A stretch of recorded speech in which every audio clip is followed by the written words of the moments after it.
Ça fait bizarre de ne pas avoir de moto dans ce garage quand même. Première fois en 6 ans.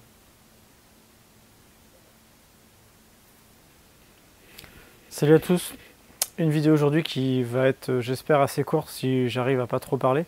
Pour vous parler de la suite de la chaîne YouTube que je voudrais faire.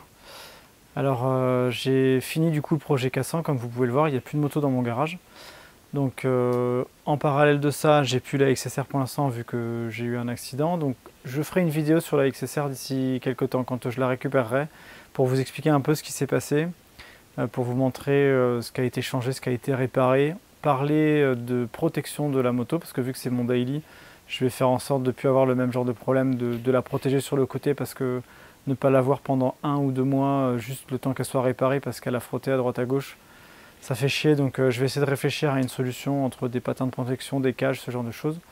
J'en profiterai pour expliquer 2-3 trucs sur l'assurance, qu'il y a plein de choses que je ne savais pas et qui sont bonnes à savoir quand on a un accident par rapport aux choses qui sont remboursées ou pas. Et je ferai une vidéo sur l'équipement tout simplement parce qu'il faut que je remplace pas mal d'équipements qui a été abîmé. Donc j'en profiterai pour présenter quelques produits et voir un peu ce que vous en pensez. Du coup, le projet K100 s'est terminé après 2 ans, donc j'ai appris énormément de choses sur ce projet K100 et je remercie tous les gens qui m'ont suivi pour ça. J'ai eu des dizaines de contacts sur Instagram ou sur YouTube de gens qui m'ont posé des questions, qui m'ont remercié d'avoir fait ces vidéos. J'aurais jamais cru qu'il y aurait autant de portée, même si la chaîne n'a que 1000 abonnés, c'est quand même 1000 personnes.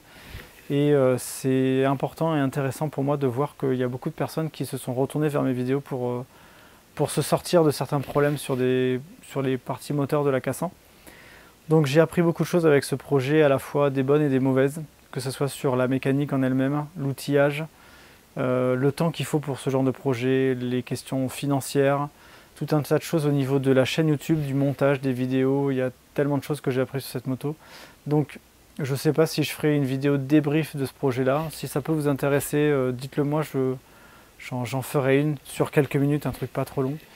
Ce qui est sûr, c'est que du coup, je veux continuer la chaîne YouTube. Il y a d'autres choses que je voudrais faire.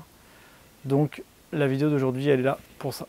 Mon but, du coup, c'est de continuer la chaîne YouTube et de me lancer dans d'autres projets. Alors, pas projet voiture, peut-être, à voir, mais surtout un projet moto. Alors, la vidéo aujourd'hui, ce que je veux faire, c'est vous poser quelques questions et vous expliquer, on va dire, ce que je voudrais faire par la suite, avec les critères que je veux faire par la suite, et voir avec vous si vous avez certains avis.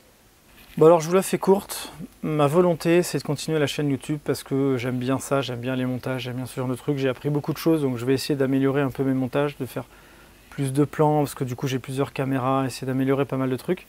Du coup la chaîne YouTube me plaît bien, alors la chaîne elle ne me rapporte rien qu'on se le dise et elle ne me rapportera jamais rien sauf si j'arrive à avoir des dizaines de milliers d'abonnés, des dizaines de milliers de vues à mes trucs. Donc c'est pour ça, mettez un pouce bleu et abonnez-vous à la chaîne si ça vous intéresse, que moi ça m'aide en tout cas sur cette partie là. Seconde chose du coup, je m'intéresse à un projet moto. Il y a un projet voiture que j'ai un peu spoilé la dernière fois pour rigoler, qui était un vrai projet mais qui n'est pas un projet qui m'appartient, qui n'est pas un véhicule qui ne m'appartient non plus. Donc il n'y aura rien sur la chaîne sauf si le propriétaire du véhicule en question me l'autorise. Et dans ces cas-là, il y aura un projet dédié à celui-ci que je vous expliquerai en détail si jamais j'ai l'autorisation. Mais moi ce qui m'intéresse du coup sur la chaîne, c'est que je voudrais faire des projets moto. Donc ce que j'ai appris avec la K100, ce qui m'a pris 2 ans, c'est que déjà je voudrais faire des projets qui soient un peu plus rapides que ça. Parce que là 2 ans, franchement c'est trop long. J'aimerais bien l'idée que les sujets ils restent sur l'année, quoi. Donc pareil, en termes de finances, pour pas me faire avoir et pas non plus m'amuser à revendre des véhicules à perte, j'aimerais bien dans l'idée de faire en sorte que J'aimerais bien faire en sorte de ne pas dépenser plus que le budget initial que je me suis donné. Donc là, le budget que je me donne pour ce nouveau projet, c'est le budget de la revente de la BM. À savoir, je l'ai revendue environ 4000 balles, un petit peu moins. Je pars sur l'idée du coup d'avoir 4000 € de budget pour cette prochaine moto. Pour cette prochaine moto, du coup, il faut que je sois malin, il faut que je fasse en sorte que le prix d'achat de la moto plus le prix des pièces que je vais mettre dans cette moto est égal au prix auquel je vais pouvoir la revendre. Donc ça veut dire qu'il faut que ça soit aussi un prix qui soit, en termes psychologiquement parlant et en termes de marché, qui soit logique. Vous voyez ce que je veux dire? Donc c'est un peu compliqué parce que là, les K100, typiquement, une K100 standard d'origine, ça vaut pas très cher, et une K100 modifiée d'origine, ça vaut pas non plus très cher, sauf que les gens ils mettent des milliers d'euros dedans, et du coup c'est compliqué à la revente. D'où le fait que moi j'ai perdu quasiment 1000 à 1500 € sur cette bécane.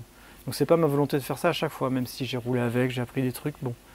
Ce que je ne compterai pas du coup, c'est le coût associé au temps que je vais y passer, ou le coût de l'outillage, que j'ai déjà de manière globale, et dans tous les cas, c'est jamais perdu, donc ça ne me dérange pas d'investir là-dessus. Donc je suis parti dans l'idée déjà qu'il faut que je me trouve une moto. Les critères que je me donne pour cette moto-là sont peut-être totalement idéalistes, totalement fuckhead, peut-être que ça ne marchera pas du tout, mais comme pour n'importe quel projet, je me fais une liste au départ, et en fonction de ce qui est réalisable ou pas, je reverrai ma liste. Donc moi, ma liste, elle est notée au tableau, je ne sais pas si vous la voyez, mais je vous l'explique. Globalement, je pars dans l'idée de me trouver une moto à moins de 2000 euros. 2000 euros maximum, pourquoi? Parce que je me dis, 2000 euros la moto, ça me laisse 2000 balles pour acheter des pièces, ça peut être cohérent. Ça, c'est le truc. Je ne veux pas non plus taper dans une moto qui est en dessous des années 2000. Pourquoi? Parce que honnêtement, ça ne me fait pas kiffer. Que moi, j'aime bien les motos un peu de notre génération. Une vingtaine d'années, ça me va. Ça ne fait pas un choc technologique trop important au niveau de la mécanique. Et en plus, si c'est une moto avec laquelle je vais rouler de temps en temps, je m'amuserai plus sur une moto un petit peu plus récente que des très vieilles motos. Ça, après, ça n'engage que moi, mais c'est mon avis personnel. Donc, je partirai dans l'idée 2000 et plus, et environ 2000 balles la moto. Vous allez me dire, potentiellement, c'est pas du tout réalisable. Ce qui est vrai, ça va dépendre de l'état de la moto. Donc, pour ça, vu que je veux partir dans l'idée que prix de la moto plus coût des pièces égale le prix que je pourrais la revendre, ça va être complexe. J'ai regardé un peu sur le bon coin, il y a des motos à 2000 balles. Dans ces gammes d'années, ça passe. Sauf que soit c'est des motos qui sont en relativement bon état, où du coup j'aurai très peu de choses à faire dessus, et même si je l'achète et que je refais ce qu'il faut, je ne suis pas sûr de pouvoir la revendre un peu plus cher par rapport à ce que j'ai fait dessus. Parce qu'il y a des modèles qu'on voit énormément, et je ne sais pas trop ce que ça vaut. Donc, compliqué. Il y a des modèles qu'on voit beaucoup, genre, je ne vous donnerai pas de nom volontairement, mais il y a plein de modèles qu'on voit énormément dans ces prix-là, sauf qu'ils sont un peu modifiés dans tous les sens. Je ne sais pas trop ce que ça vaut, je ne sais pas combien de propriétaires elles ont eu. Donc, je ne sais pas. Ça c'est pareil, je ne veux pas modifier la moto. Je veux que la moto elle soit ISO carte grise. Je ne me lancerai plus aujourd'hui dans un bricolage de moto où je vais couper un cadre ou la transformer. Je veux qu'elle reste dans son état d'origine. Je ne sais pas quand est-ce que les contrôles techniques arriveront sur le marché, est-ce que ça va encore prendre quelques années ou pas, j'en sais rien. Mais dans tous les cas, j'ai pas envie de me retrouver sur une moto borderline, donc je ne ferai pas de modification esthétique sur la moto. Donc ça c'est pareil, ça fait partie des critères. Autre chose, mon but c'est de faire de la mécanique, donc de la mécanique moteur. Donc je ne suis pas forcément intéressé pour acheter une moto où il va y avoir quelques carénages à refaire, 2-3 petits trucs électriques et globalement elle roule. Ce qui m'intéresse moi c'est de faire un peu plus de mécanique moteur, donc reprendre une moto, faire tout ce qui va bien pour la remettre à neuf, etc. Si je ne vais pas forcément tomber sur un moto avec un moteur bloqué, quoique ça pourrait être une idée, mais s'il y a une moto où il y a un joint de culasse à faire ou changer quelques joints à droite à gauche, vérifier l'état, la santé du moteur, ça m'intéresse. Donc moi c'est la mécanique moteur qui m'intéresse, tout ça pour dire que acheter une moto qui est parfaitement roulante, où il n'y a rien à revoir sur la mécanique, mais où elle serait tombée, il y aurait 3-4 trucs à changer, ça ne m'intéresse pas forcément. Donc voilà, ça fait partie des critères. Enfin, dernier critère qui ne regarde que moi, entre guillemets, c'est que je me pars sur l'idée de trouver une moto qui fait au moins 400 cm3. Pourquoi? Parce que tout ce qui est 50 ou 125 ou les petits moteurs m'intéressent moins. Donc c'est quand même des motos qui sont sympas. Mais c'est pareil, si je dois rouler un peu avec en échange de la XSR, j'ai pas envie de tomber sur des trop petits moteurs. Donc ça m'éclate moins. Ça serait peut-être un très bon choix de trouver une 125 parce qu'en termes de budget, de coût, ça logerait super. Mais franchement, sans plus. Sauf si vraiment je tombe là-dessus, ça m'intéresse moins. Je préférerais tomber sur un truc plus type CB500 ou ce genre de modèle. En termes de puissance et de gabarit, ça m'intéresserait mieux. Donc voilà, à voir.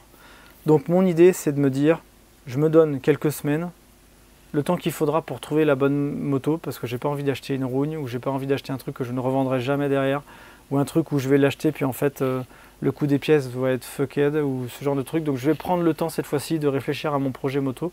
Mais c'est pour ça que je fais cette vidéo, c'est que si vous avez des idées de modèles, si vous avez des conseils de sites sur lesquels je pourrais les acheter, des genres de trucs, n'hésitez pas à me les donner. Après peut-être que vous allez me dire que c'est pas du tout réalisable, ce qui est peut-être entendable. Mais pour l'instant, voilà, je pars sur ces critères-là et en fonction de la possibilité et du marché, si je vois que c'est pas possible, ben, je reverrai certains critères à la vue pour voir si j'arrive à m'en sortir. Donc ça, c'est mon idée de base. Dans tous les cas, la chaîne YouTube m'intéresse et j'ai envie de continuer à faire ce genre de trucs et j'ai envie de continuer à faire de la mécanique. Donc il faut que je me trouve un sujet. Donc je vais y réfléchir sérieusement et je vais voir un peu ce qui se tourne et puis voilà. Du coup, si vous êtes intéressé par ce genre de sujet, si vous avez aimé le sujet de la cassance, si vous regardez mes vidéos, mettez un pouce bleu dessus, ça me fera plaisir et ça permet de référencer la chaîne, c'est super important. Et si vous êtes intéressé par la suite de cette chaîne YouTube, considérez à vous abonner. Et puis comme ça, je vous dis à bientôt. Et si vous faites de la mécanique, continuez à bricoler.